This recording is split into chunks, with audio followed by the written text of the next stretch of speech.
हाय मुलांनो, आज आपण 11th पोयम बघणार आहोत. The sugar plum tree.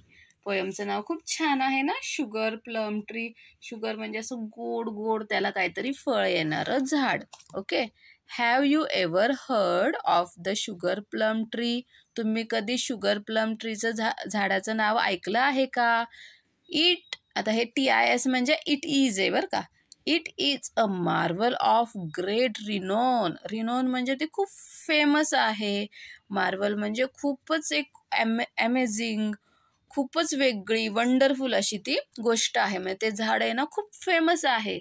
It blooms on the shore of the lollipop sea. आता ते कुठे असतं तर ते लॉलीपॉप सी आहे, तर त्याच्या किनाऱ्यावरती असतं आणि तिथे तो ब्लूम्स होतो. म्हणजे त्याला खूप सारे शुगर प्लम्स येत असतात. In the garden of shut I town. आणि ते कुठे आहे हा लॉलीपॉप सी? लॉलीपॉप सीच्या किनाऱ्यावरती जे शट आय टाउन आहे. शट आय म्हणजे आपले जेव्हा आपण डोळे झाकतो. आता हे सगळं, हे काही खरं खरं नाहीये, हे सगळी एक तिला वाटतंय. ही जी पोयम लिहिली आहे ना, तर त्यांना असं वाटतंय की असं आहे. डोळे बंद केल्यावर आपल्याला स्वप्नामध्ये जसं दिसतं की नाही, तसं आहे. म्हणून त्याला शट आय टाउन म्हटलेलं आहे. म्हणजे डोळे बंद केलेल्या शहरामध्ये, त्याच्या गार्डनमध्ये, लॉलीपॉप सीच्या किनाऱ्यावरती हे असं शुगर प्लमचं झाड आहे. The fruit that it bears is so wondrously sweet. आता ह्या झाडाला जी फळे येतात तर ती खूपच वंडरसली म्हणजे खूप खूप खूप गोड असतात.